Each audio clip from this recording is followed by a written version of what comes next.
Update. Am I the a-hole for telling an exchange student to not date my son and possibly ending my marriage? Original post. So, I, 40 female, have 2 kids. My daughter Liz, 12, and son Toby, 19. I'm going to be honest. Toby has become a perverted degenerate. Because Toby is his son, my husband, 54, tended to spoil him a lot and indulged his interests, which included adult movies and my husband's stash of old magazines. My husband would say, "He's a teenager, let him be," despite me telling him that Toby was growing into a degenerate.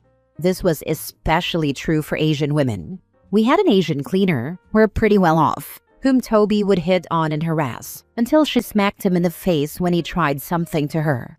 My husband wanted to press charges, but I threatened to divorce him if he did, and I would make sure everybody knew how inappropriate Toby was. I made sure to give her a nice bonus before referring her to a friend and then hired an older man in her place. Toby sulked for 3 months after that. I can already hear the comments, "Why threaten divorce when you could just do it?" And it's because I didn't want to uproot Liz. I have been saving a small chunk of the weekly grocery money since she was born and have a lot saved in a secret account.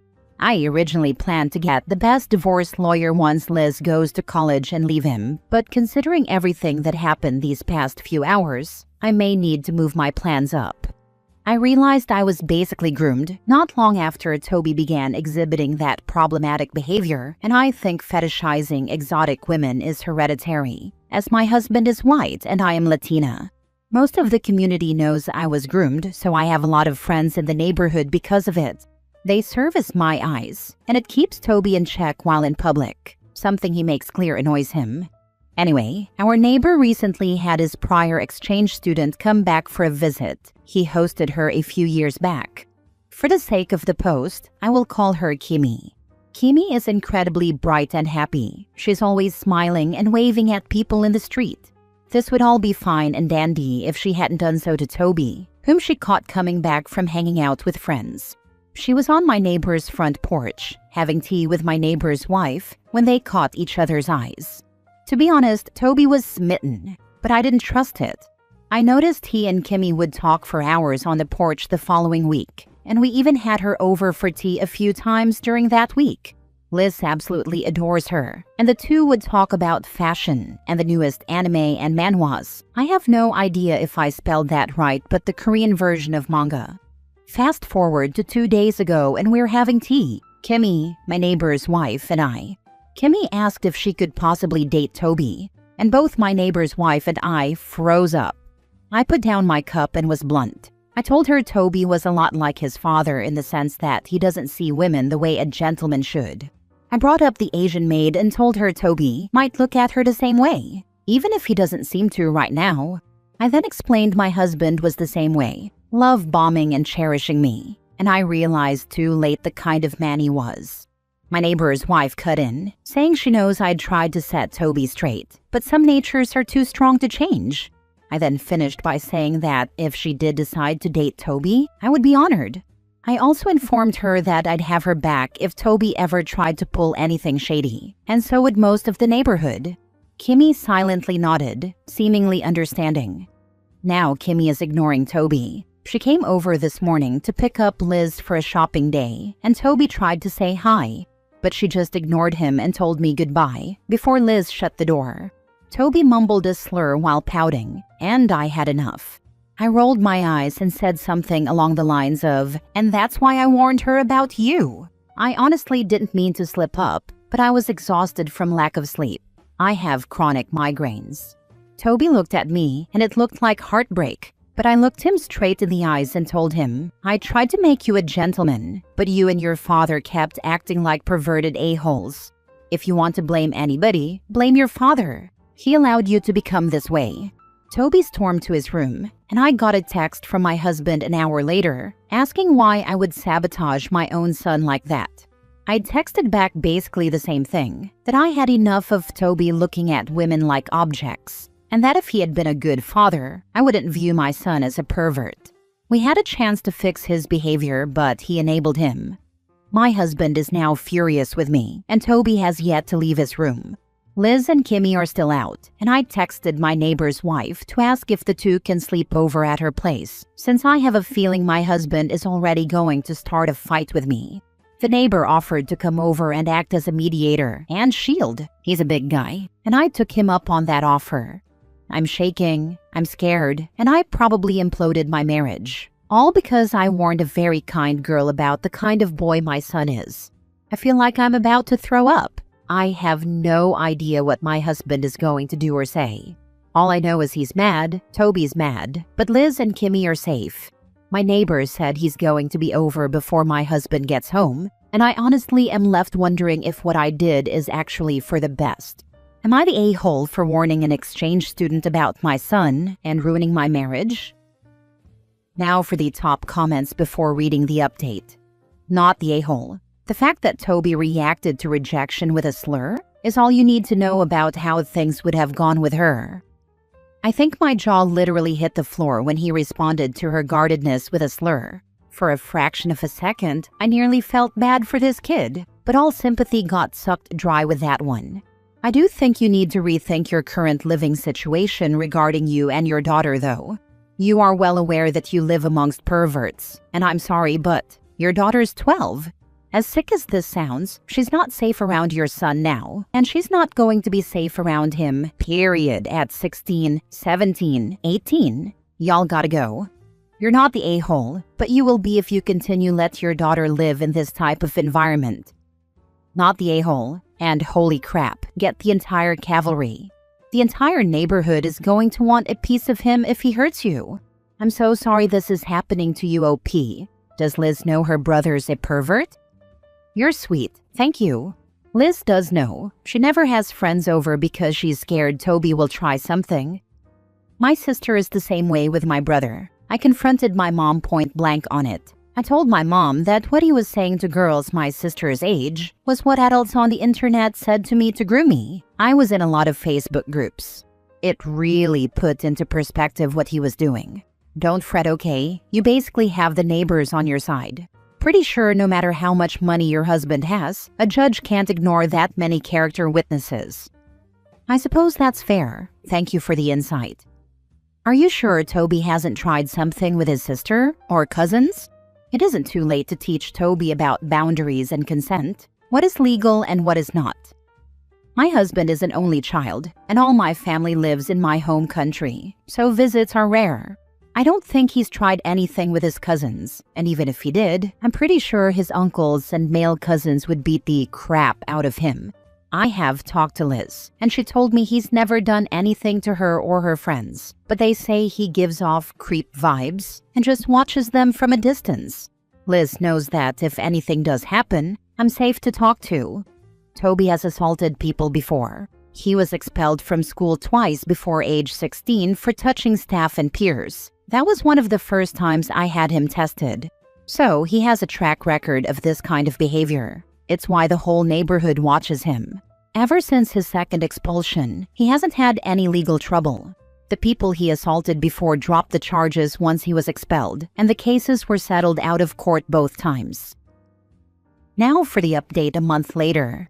Hello everybody. I just wanted to clarify a few things before I update you all. Firstly, Toby is my son. I think a lot of people were under the impression that he was just my husband's. I guess I worded that strangely. Secondly, everything I have done to try to prevent any form of escalation of Toby's behavior was dismissed by my husband. Any punishments were immediately reversed when he got home. Thirdly, I got Toby tested for any form of mental disability after his first expulsion. He's been expelled twice, and he is neurotypical as far as the tests go. I got him tested for ADHD, ASD, OCD, and BPD. Fourth, my husband has never been violent toward my children or me. If he's upset, he'll direct that energy toward something else or into an activity. Fifth, it feels like a lot of people thought I was stealing from my family by skimming money from the grocery budget. But it was just spare change and bills left over after my shopping trips. It's not like I was stealing the entire grocery budget. And finally, yes, I can hear and understand the "why haven't you left?" or "why didn't you do this?" It's taken a lot of talking between my family, friends, and now you people of Reddit for me to realize Liz and I didn't deserve this, especially Liz. So now for the update. I am filing for divorce. I packed Liz up and took her back to my home country for some girls' time with her cousins. While there, I made and had a virtual appointment with 2 different lawyers from the same firm. They are currently drafting the paperwork, but they also recommended I talk to local law enforcement about a possible protective order against Toby and my husband. Given their behavioral tendencies, I may consider it. And before everyone comes after me for abandoning Toby, this hurts me too. But at this point, I have to protect Liz. And if I plan to have full custody of her, which the lawyer said was highly likely if Toby continues to live with my husband, I need to separate myself from them.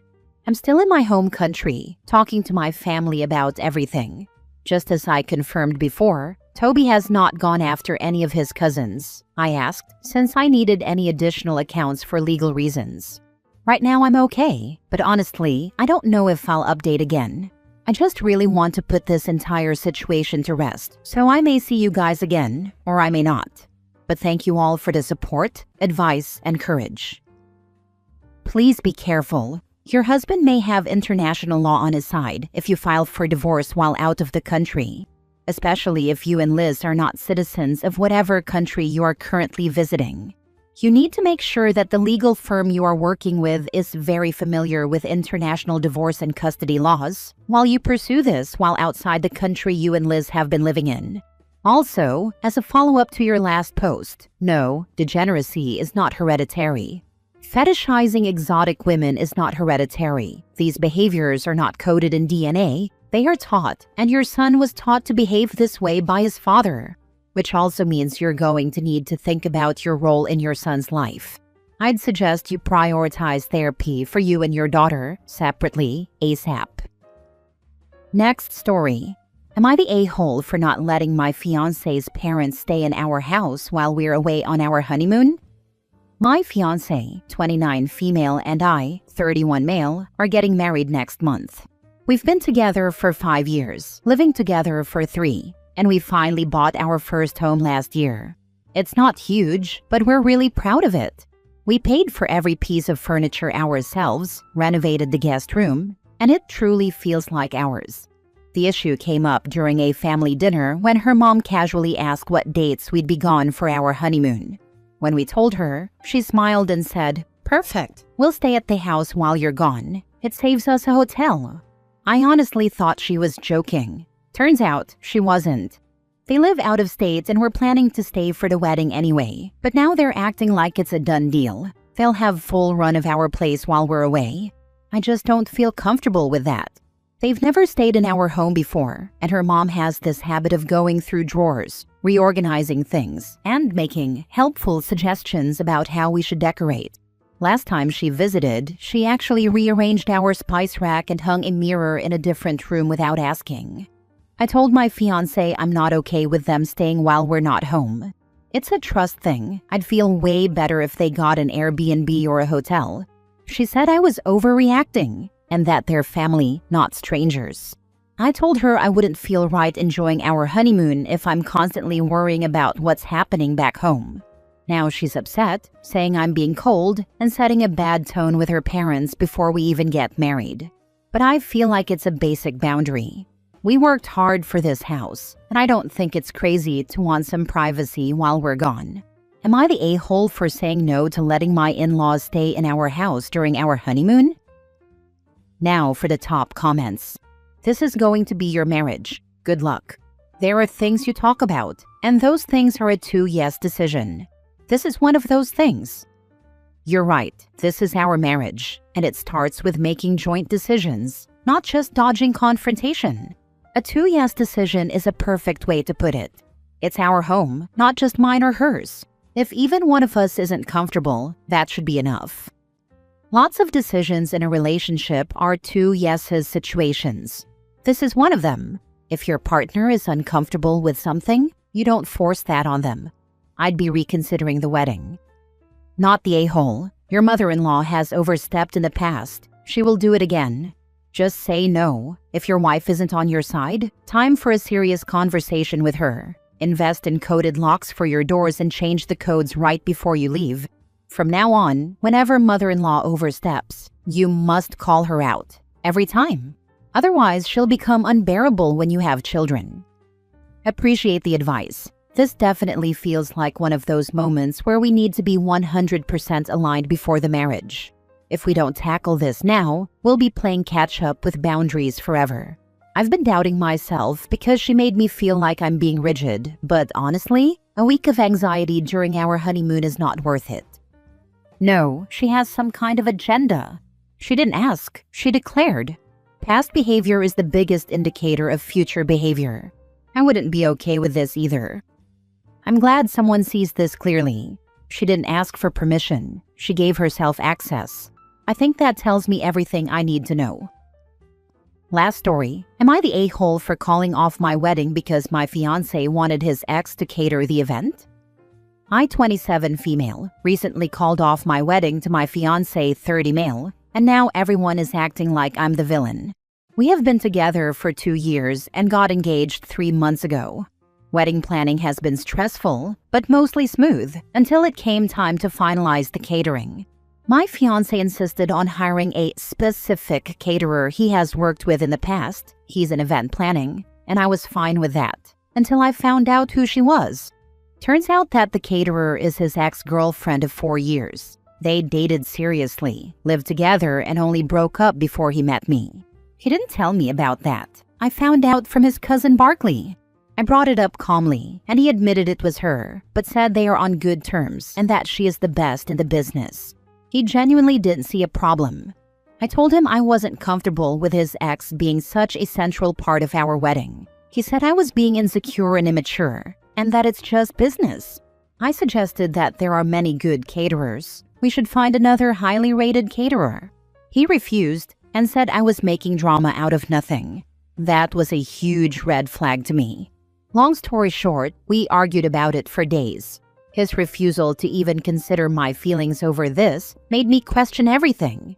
I couldn't see myself marrying someone who dismissed my boundaries like that, so I called it off.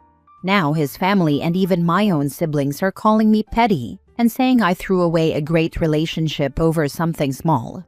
I feel heartbroken and confused. Correction. He threw away a relationship over something so small and petty. I bet if the situation was reversed, he wouldn't have appreciated it. I asked him the same question. He said I'm taking it too far. And anyone who says you are being petty, ask them why they believe him lying about his history with a caterer plus his refusal to consider your feelings equates to you being petty. Like, ask so much and keep poking to the point you make it weird and uncomfortable for them. As hard and painful as that was, you made the right decision. So many red flags. His wanting to use her in the first place. His insistence despite your discomfort. His refusal to entertain any alternatives. Sounds like he's not over her. If he had called it out from the jump, hey, the best caterer in the area is my ex. I want the best for our special day, but I understand that this could be an issue, so I wanted to talk it over with you before contacting her. It might not have been an issue. It's the lying about it and unwillingness to even acknowledge the problem. That speaks to how he'll deal with any future conflicts. He could be completely business only with his ex, and it'd still be a huge red flag. Exactly. I wouldn't mind if it were my partner's ex, and if the catering was amazing and a great price. And if it was my ex, I wouldn't expect my partner to be weirded out. We are comfortable in this way. But the lying changes everything. If it was nothing, why would you lie?